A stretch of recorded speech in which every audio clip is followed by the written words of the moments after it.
Next on Unsolved Mysteries. Put your hands on the ground! Bank robberies, car bombs, and murder. These terrorists were eventually captured, all but one. Perhaps you can help. A young wife doesn't come home the night before 9/11. Did she disappear, or was she the victim of the Twin Towers attack? A top-selling realtor doesn't know his client is a killer and that he is the target. An ATM courier vanishes, along with $500,000 in cash. Is she a thief or a victim? You know, you could have the one vital clue to help solve one of our cases. I'm Dennis Farina, and this is Unsolved Mysteries. Join us.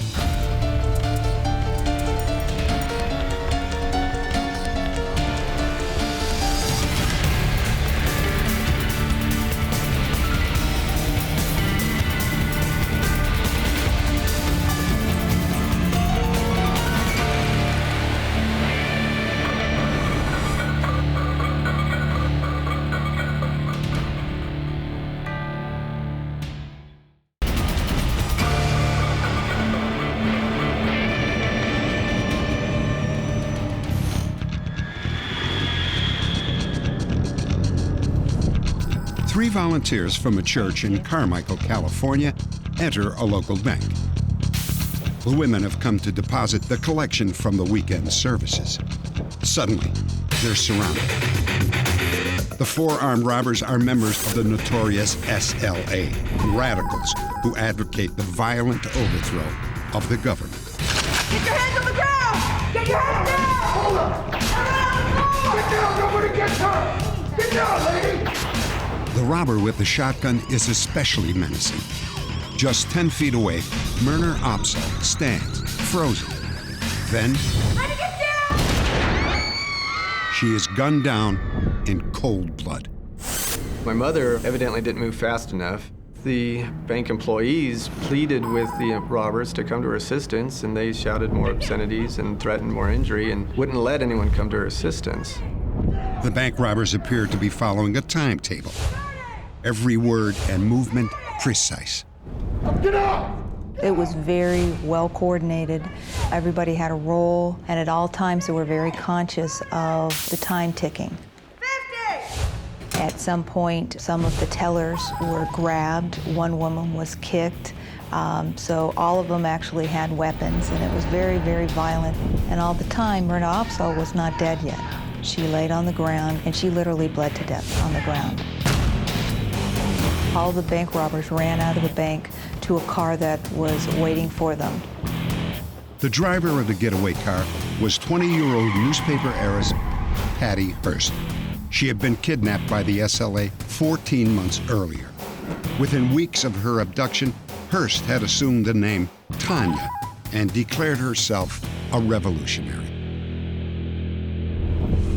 The search for Patty Hearst triggered one of the biggest FBI manhunts in history. Within 2 years, most SLA members were either captured or dead. But one man eluded authorities for nearly 30 years. His name was Jim Kilgore. He was born in Portland, Oregon. He was vice president of his senior class. He participated in varsity golf. He was on the high school basketball team. He was very athletic. He attended the University of California, Santa Barbara, graduating in 1969. During that time period, he became acquainted with Kathy Solia. It was at a drive-in theater in San Francisco that Jim Kilgore's girlfriend, Kathy Solia, introduced him to SLA leaders Bill and Emily Harris. Kilgore and Solia were welcomed into the group's smaller inner circle. Kilgore was especially skilled at creating false IDs. With the SLA on everyone's most wanted list, he was kept plenty busy. We know that members of this group would steal credit cards and driver's licenses, for example, at local gymnasiums and other health clubs. We know that they engaged in special missions to steal existing identifications. In the fall of 1974, the SLA met at a safe house in a quiet Sacramento neighborhood. Bill Harris laid out his plans to escalate the SLA's violent revolution. Robbing banks provided the quick cash they needed to carry out those plans. In late February 1975, SLA members held up the Guild Savings and Loan in Sacramento. The point man in the heist was Jim Kilgore. He was a central member of the group. He was not peripheral. He was actively involved in the violence. He embraced it. That bank robbery was a violent act. He was right there inside the bank. 2 months later, Emily Harris, Michael Borton, Kathy Salia, and Jim Kilgore executed the daring holdup at Crocker National Bank. That's when they killed Myrna Opsahl, a mother of 4. It was Emily Harris who fired the fatal blast. The robbers stole more than $15,000. Bill Harris was the mastermind behind the heist. The SLA changed modes after killing Myrna Opsahl. They now were looking to place bombs in locations that were targeted to kill people. They seemed to be more hungry to take other human lives, and that's what they set out to do. By the summer of 1975, the operation had shifted to San Francisco, where SLA members worked odd jobs painting houses. In their spare time, they planted pipe bombs. Then in late August, the group headed for Los Angeles with an arsenal of deadly explosives in the back of their car. Jim Kilgore, Kathy Salia, and Bill Harris planted a pipe bomb beneath an LAPD patrol car. But the triggering mechanism malfunctioned. A second bomb was found under a police car in another precinct. Harris, Salia, and Kilgore returned to San Francisco, but the heat was on. FBI agents finally got a break. The owner of several apartment buildings recognized his house painters as SLA members. Kind of looks like one of the guys over in the Pacifica unit. Within hours, Jim Kilgore and the others were under surveillance. The next morning, agents followed one of the suspects to their safe house on Presida Avenue. And from watching the Presida address, they see Bill Harris and Emily Harris coming out of the house. When the Harrises returned from jogging, they were confronted by FBI agents. About an hour after that, having identified a second safe house in San Francisco, agents and members of the San Francisco Police Department raided a second location in San Francisco, and during that raid, they apprehended Patty Hearst. The high-profile arrests of Patty Hearst and Bill and Emily Harris made the headlines. Meanwhile, the FBI closed in on Kathy Salia and Jim Kilgore, who were painting a house in nearby Pacifica. They raided that house later that afternoon, and when they showed up the house, all the remnants of the painting, the buckets of paint and the paintbrushes were just left drying in the room. A radio was on with an all-news station. Salia and Kilgore had fled, but FBI agents located and searched Kilgore's apartment. At that location, they found a fully manufactured bomb similar to the bombs that were placed under the police cars in Los Angeles and also up in San Francisco. When they inspected that bomb, they found his fingerprint. It was a very good break for law enforcement because it allowed us to charge James Kilgore with a serious offense. Still, no charges had been filed in the murder of Myrna Opsahl. For 24 years, there was no break in the case. Then Kathy Salia was arrested in an upscale Minnesota suburb. She had been living there as a homemaker and community activist under the alias Sarah Jane Olson. Olson was brought to Los Angeles to stand trial for planting explosives under a police car in 1975. Her testimony and new advances in forensic science led the Sacramento District Attorney to re-examine the Opsahl murder case. The state of the evidence today has convinced me now is the time to seek justice for Myrna Opsahl. SLA members Bill Harris, Emily Harris, Michael Borton, Kathy Salia, and Jim Kilgore were all indicted in the case. All but Kilgore were tried for murder. The 4 defendants were found guilty of second-degree murder and sentenced. Emily Harris, 8 years. Bill Harris, 7 years. Kathy Salia, 6 years. and Michael Borton, only 6 years. The only missing suspect was Jim Kilgore. Update. The 28-year hunt for Jim Kilgore finally ended when he was arrested in South Africa. Kilgore was married, had 2 children, and was teaching at the University of Cape Town. He was extradited to the United States and pled guilty to the second-degree murder of Myrna Opsahl. Kilgore was sentenced to only 6 years in prison. He was the last of the SLA to be captured and tried. Next, did this young doctor die at the World Trade Center on 9/11, or did something happen to her the night before?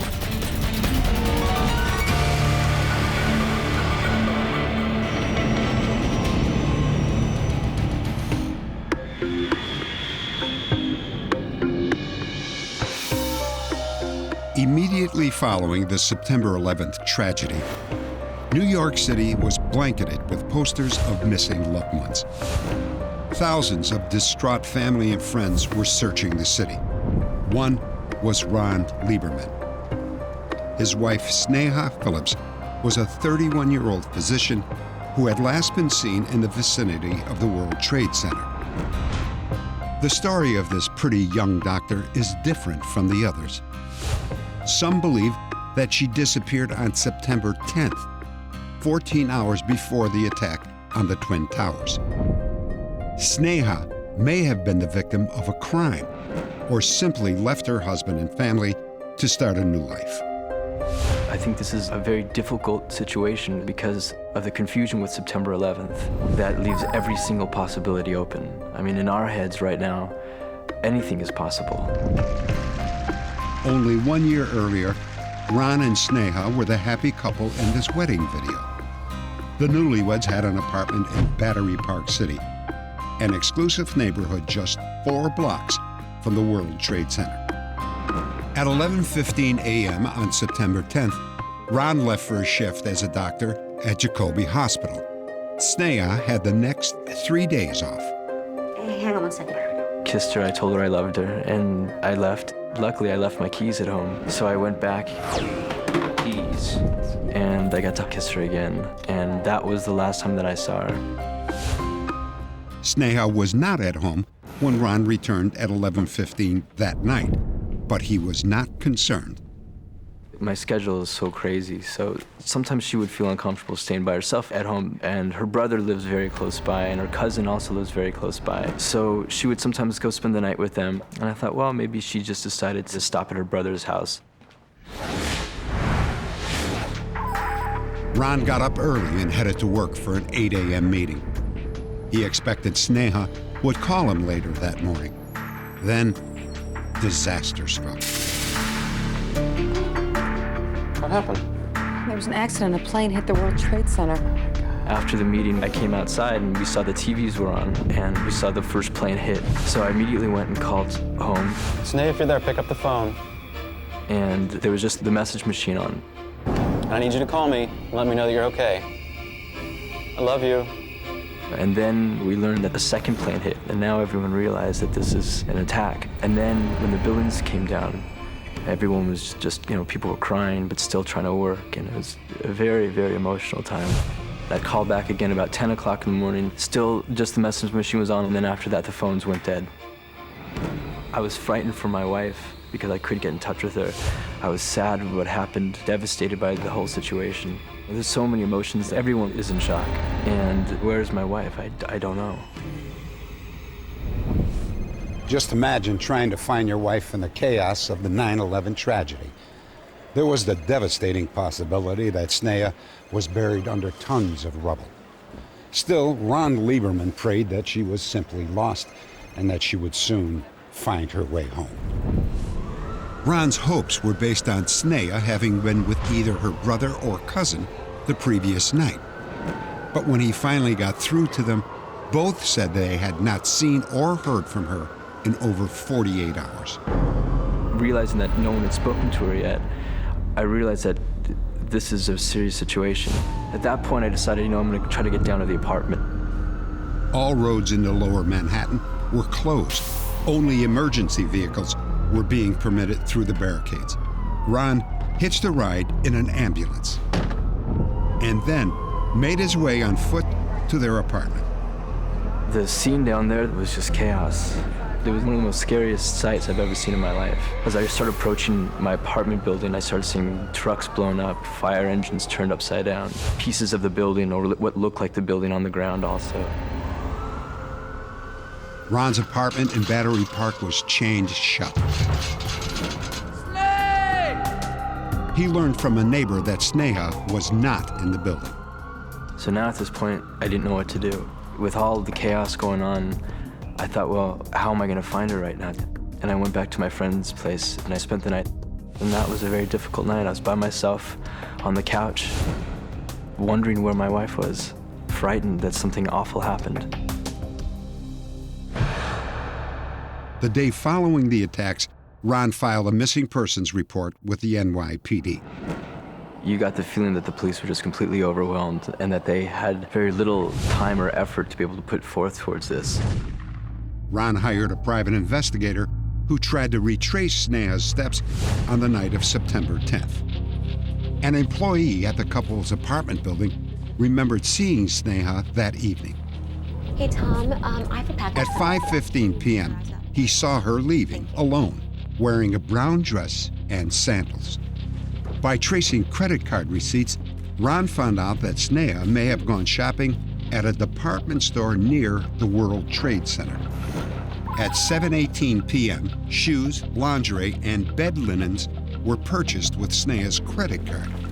But was it Sneha who used the card or an imposter who had stolen it? Excuse me. From what was purchased, it sounded like it was her. Sheets for the beds and things like that, so we assumed it was her, without proof yet. Ron hoped to find that proof on the department store surveillance video. For about 2 weeks, I sat and watched this tape for about 5 hours a day, frame by frame. It's one of those stop-action photos where I actually found my wife on the tape, shopping alone. But after the department store, Sneha's trail goes cold. She leaves the store and then she just disappears. There is not a trace of her, nothing. Not a credit card transaction, no money taken out of her account, no emails, no phone calls, nothing. How does that happen? It's a complete mystery. When she left the store, Sneha was carrying 2 large bags of merchandise. But nothing was found at the apartment, suggesting that she never made it back home. The entire area where Sneha was last seen lay in ruins. Any theory about what happened to her was impossible to prove. Then, a new clue emerged. A clerk at the department store recognized Sneha from the missing persons flyer. Ron and Sneha's family suddenly had renewed hope.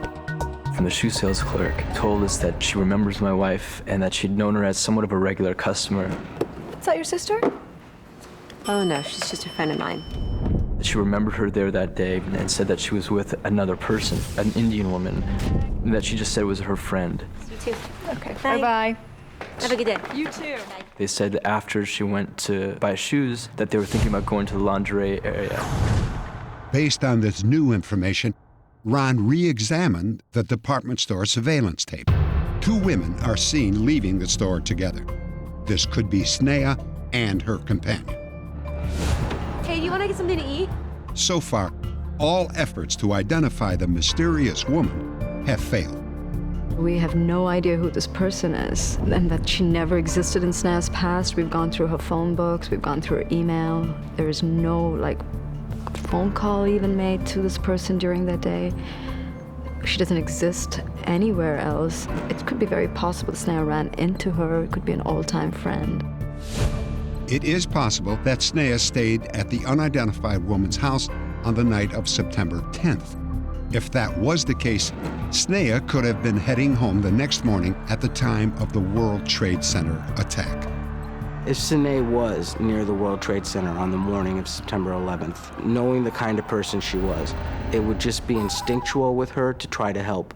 And she might have gone into the building, or she might have helped people out. It would have just been, that's the kind of person she is. She just cares about people. If Snea was inside the World Trade Center, she would not have survived. But that scenario assumes that Snea was alive the previous night and spent it somewhere other than with Ron, her family, and all of her known friends.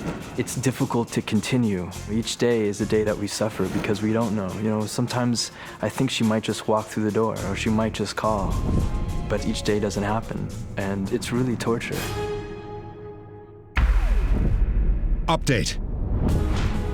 Initially, New York courts ruled that Snea's date of death was September 10th. Consequently, she was not officially listed as a victim of the 9/11 attacks. However, almost 7 years later, that decision was overturned. The courts determined that Snea most likely died helping injured people at the World Trade Center just 2 blocks from her apartment. Snea will be included on the roster of those killed on 9/11. This is a great comfort to her family. Next, a realtor has an appointment at a secluded house. An appointment with his own death.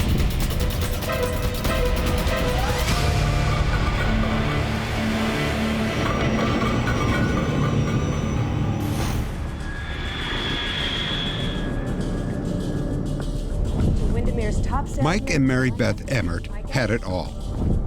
They were inseparable soulmates. They were also prosperous partners in the competitive world of real estate.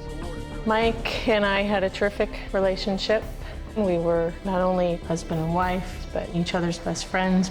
And we were always on the phone with each other. He was either calling me in her office or calling me on the cell phone or something. Just enjoyed each other's company. We were just very close. But their dream life together was about to be destroyed. Just going over some paperwork. What are you doing? Mary Beth had no way of knowing that she was speaking to Mike for the last time. On the day he was murdered, Mike wrote in his date book that he planned to meet a prospective home buyer named Stephen. He planned to meet him at 11:30 at a local mall. He told Mary Beth that Stephen was in his 50s, carried a cane, and spoke with an East Coast accent. You liked so much yesterday, so why don't you hop in and we'll get going. All right. Stephen was interested in a house Mike had shown him the previous day. Well, you were here yesterday, so just, help yourself if you need anything. Just stop by my house. At 12:30 p.m., the owner of the house, Gail Garland, returned from her job to spend her lunch hour at home.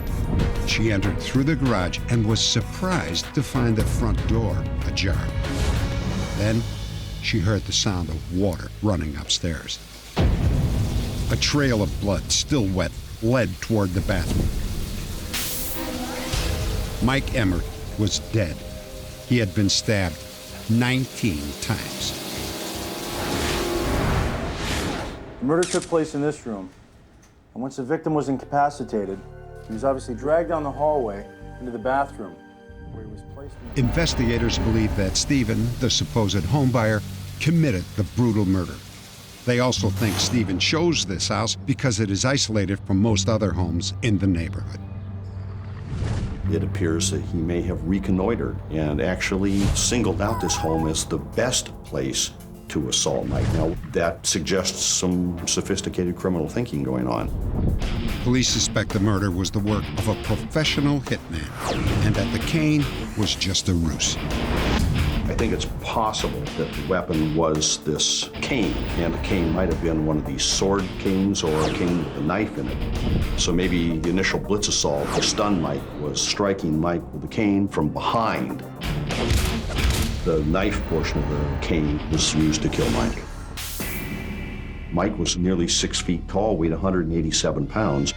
I think we have an offender here that was able to overcome a man of Mike's stature and then drag his body perhaps about 18 feet from one room to where he came to rest. The water in the shower was turned on, and the 2 faucets in the vanity sinks were found running. That, to me, speaks of an attempt to get rid of any trace evidence, hair, fibers, things like that, have been washed down the drain. He's cleaning his hands off in the sink, cleaning the weapon off in the sink. This was probably not this individual's first murder, or certainly not his first violent assault. But if Stephen was a professional hitman, who would have a motive to kill Mike Emmert? Investigators considered Mike's wife, Mary Ann, and his business rivals as possible suspects. All were eliminated. They checked Mike's background to see if he had any enemies who might want him dead. While conducting hundreds of interviews on people, we have not interviewed anybody that can establish why somebody would want to have Mike Emmert killed. He was a great friend, he was a great husband. The effects of losing Mike have just left a huge hole in my heart. I've thought over and over and over again, racked my brain trying to come up with some reason why somebody would want to harm Mike, and there is nothing that I can come up with that would have this make any sense. There must be a reason for someone to want Mike eliminated. But to this day, the case remains unsolved. If you have any information about the murder of Mike Emmert, please log on to our website at unsolved.com. Next, a man says he hit the lottery jackpot with help from his son, who died years ago.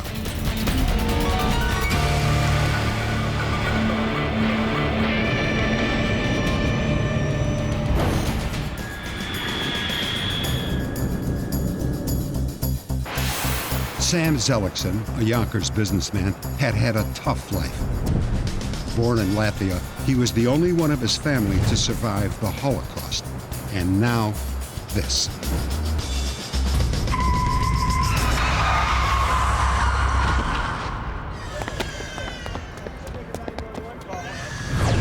Call for an ambulance here, Gary.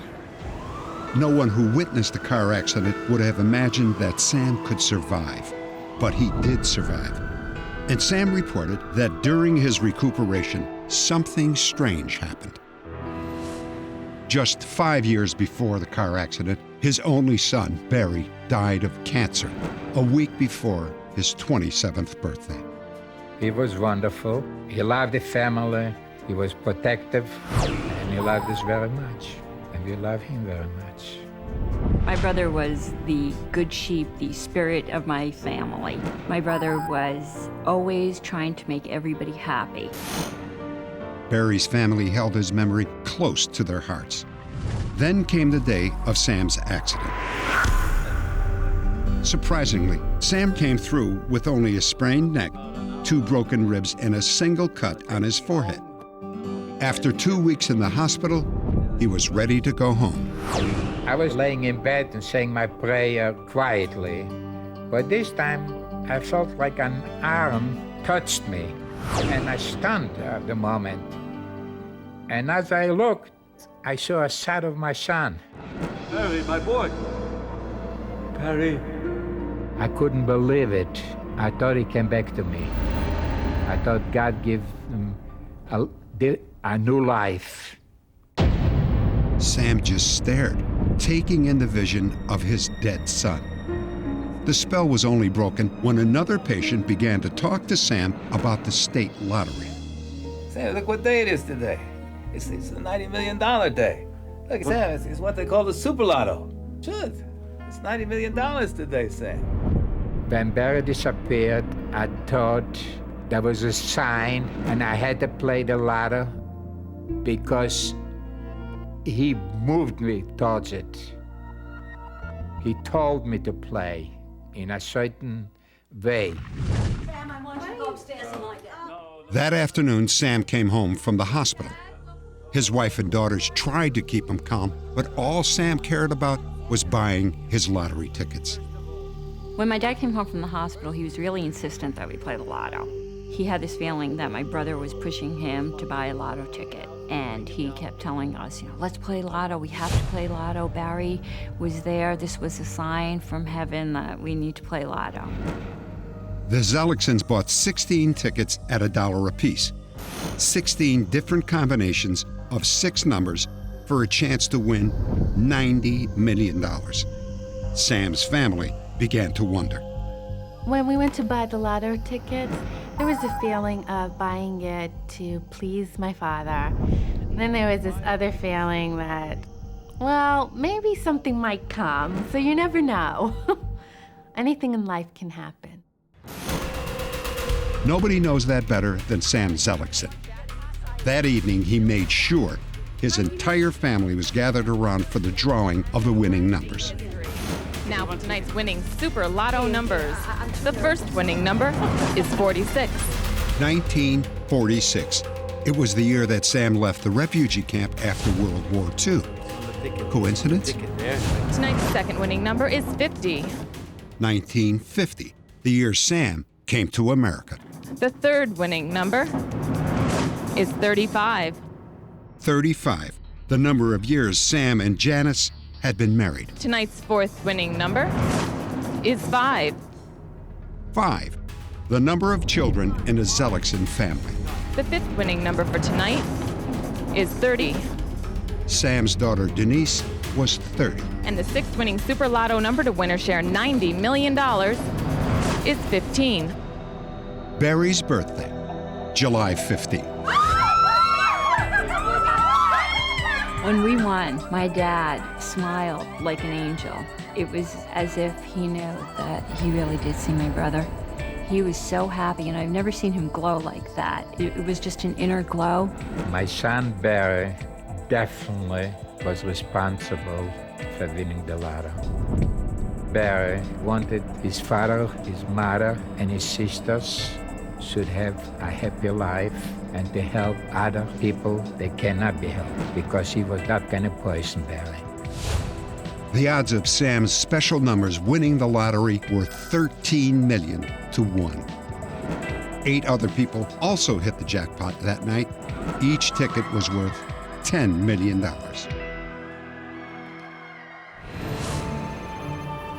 Sam and his family bought a new home, and they received payments of $475,000 each year.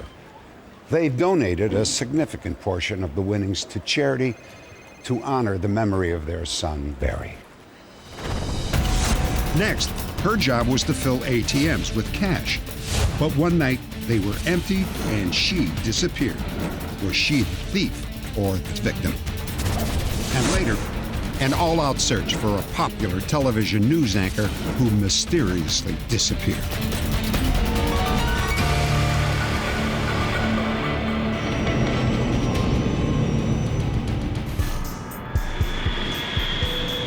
Peru, Indiana. Cynthia Wismiller's day begins at 4 a.m. Already a grandmother at age 42, Cynthia cares for an extended family. We drank coffee and talked for a while, and she kissed me goodbye, said she loved me and she'd see me later. And that was probably the worst day of my life. Bye, baby. Cynthia is a courier for an armored vehicle service. Her job is to replenish ATMs with cash. At 5:50 a.m., Cynthia begins making her rounds.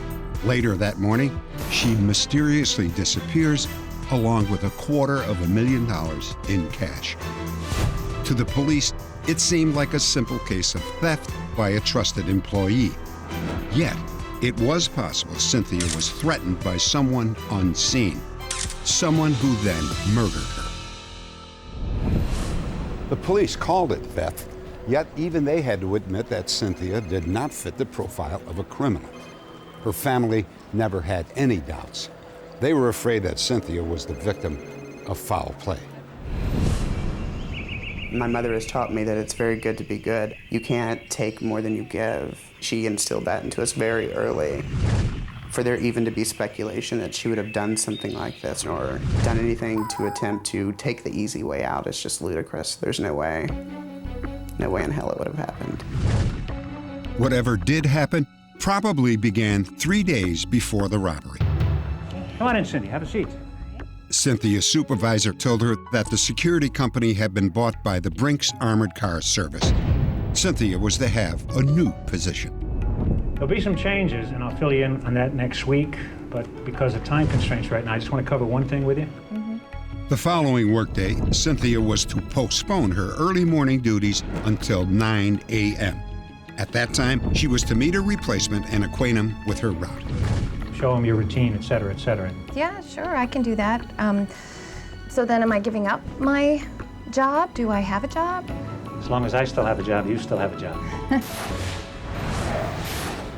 The next morning, Cynthia got up early, just as she always had. She never mentioned to her boyfriend Billy that her work schedule had been changed. Investigators say that between 5:50 and 7:15 a.m., Cynthia made stops at each of the 8 ATMs on her route. She began 3 hours earlier than she had been instructed and without her trainee.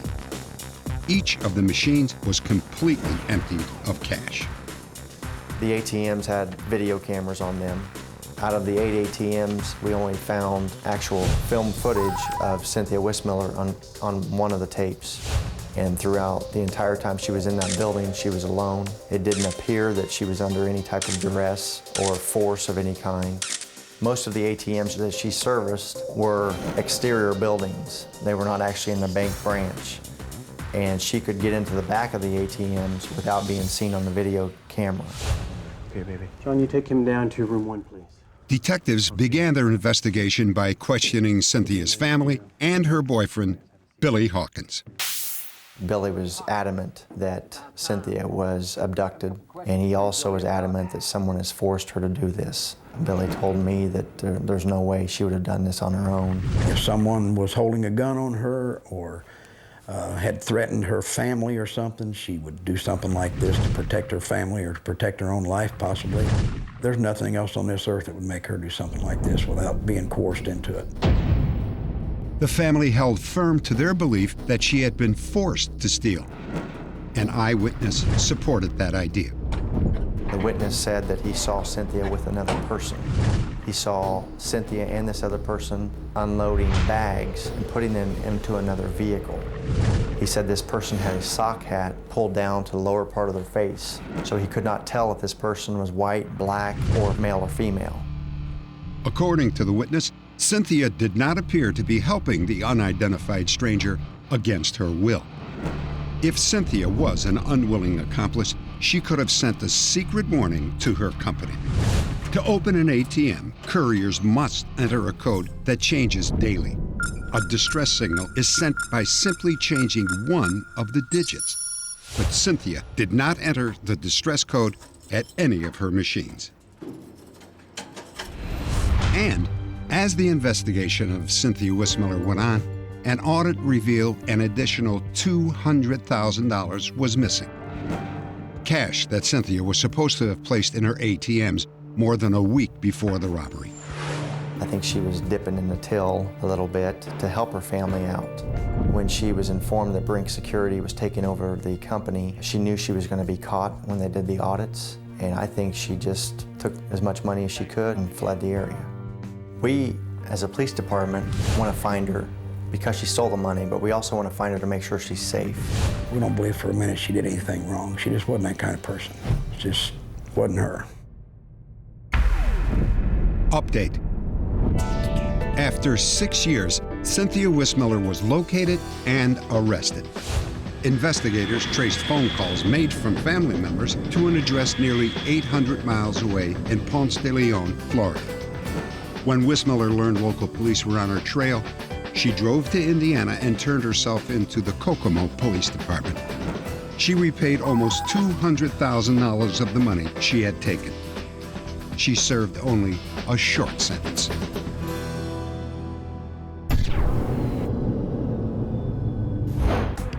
I'm John Shine from KIMT Television, Mason City, Iowa. We need your help. One of our news anchors is missing. Her name is Jodi Huisentruit. Jodi is 5 feet 3 inches tall and weighs 120 pounds. She has blonde hair and was last heard from around 4 a.m. Tuesday, June the 27th. Jodi Huisentruit was the anchor of a morning news show in Mason City, Iowa. She was a local favorite, a lovely woman with many friends and no known enemies. On the day she vanished, Jodi was scheduled to work a regular shift on air. When she hadn't arrived, producer Amy Coons called her apartment. Everything sounded normal, just like I had just woken her up. What time is it? She asked the question, so I told her, Jodi, it's about 10 to 4. You need to come into work. How much time is left to produce on the show? I mean, she was obviously thinking, she was aware, she just knew she had overslept and she had to get into work. I didn't hear anything out of the ordinary. Nothing. Jodi didn't show up by airtime, so Amy anchored the 6 a.m. newscast. She then sent the first available person to check on Jodi. I was halfway mad because I had to do all of this stuff all by myself, halfway worried because I thought, geez, what if she's laying in her apartment bleeding because she fell down and hit her head on the tub, you know, things like that. But never once did I think somebody nabbed her outside of her apartment. Never once did that cross my mind. The officer arriving at the scene observed several of Jodi's personal items strung about the ground around her car. A quick check was done in and around the apartment complex for Jodi, but we were unable to find her. Her personal items, which appear to be things that she was bringing with her to work in preparation for that morning's newscast, were scattered about her car, kind of trailing off away from the vehicle, which to all involved is a good indicator that she was taken forcibly. By that afternoon, the Mason City Police launched a massive search. Rescue teams scoured the countryside. Divers and police dogs covered the Winnebago River and its banks, but there was no trace of Jodi. In fact, the only possible clue was a white Ford Econoline van, much like this one. It was seen in the parking lot of Jodi's apartment building about the time she disappeared. We spent a lot of time and a lot of effort talking to the people who knew Jodi and spent time with Jodi. We located nothing in her private life that would have put her at risk at all. No dark side to Jodi. She was as real and all-American as she appeared. To those who knew her and to her viewers. I think there's still hope. I really feel that we might find her yet. You can't give up hope. That's what gets you up in the morning. If you have any information about Jodi Huisentruit or any of the other cases profiled tonight, please log on to our website at unsolved.com.